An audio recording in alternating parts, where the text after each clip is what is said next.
بسم اللہ الرحمن الرحیم۔ رزق اور مال میں برکت کا ایک وظیفہ۔ جی ہاں، انشاءاللہ آپ کے رزق اور مال میں بہت برکت ہوگی اگر آپ اس عمل کو کرو گے۔ جب بھی آپ گھر میں داخل ہو، سلام کر کے داخل ہو۔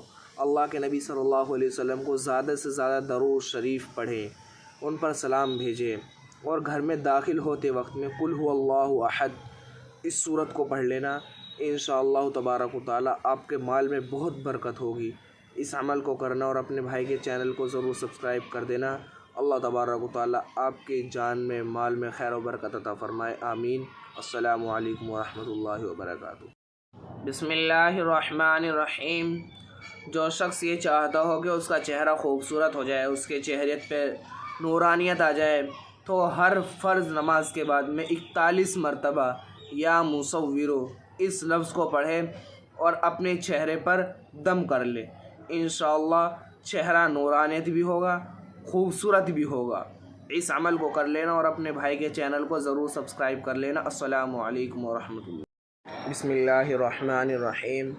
اسٹوڈنٹ اور طالب علم کے لیے ایک وظیفہ، چاہے وہ ہندی پڑھنے والا ہو یا اردو پڑھنے والے ہو، بہت ہی مجرب عمل ہے۔ العلیم ہو اس لفظ کو کثرت کے ساتھ پڑھنا ہے، خاص طور سے اس وقت میں جب آپ سبق یاد کرنے کے لیے بیٹھے، پیپر یاد کرنے کے لیے بیٹھے۔ انشاءاللہ بہت ہی فائدہ ہوگا، اس عمل کو کر لینا اور اپنے بھائی کے چینل کو ضرور سبسکرائب کر لینا۔ بھائی چینل کیوں نہیں؟ بسم اللہ الرحمن الرحیم۔ مالدار بنانے کا ایک وظیفہ، مال میں بہت برکت ہوگی اگر آپ اس عمل کو کرو گے۔ رات کو سونے سے پہلے اول آخر 3 مرتبہ درود شریف اور انا انزلناہ فی لیلۃ القدر اس سورت کو پڑھنا ہے۔ انشاءاللہ تعالی مال میں برکت ہوگی، کام چلے گا، کاروبار میں ترقی ہوگی۔ اس عمل کو کر لینا اور اپنے بھائی کے چینل کو ضرور سبسکرائب کر لینا، چینل ضرور سبسکرائب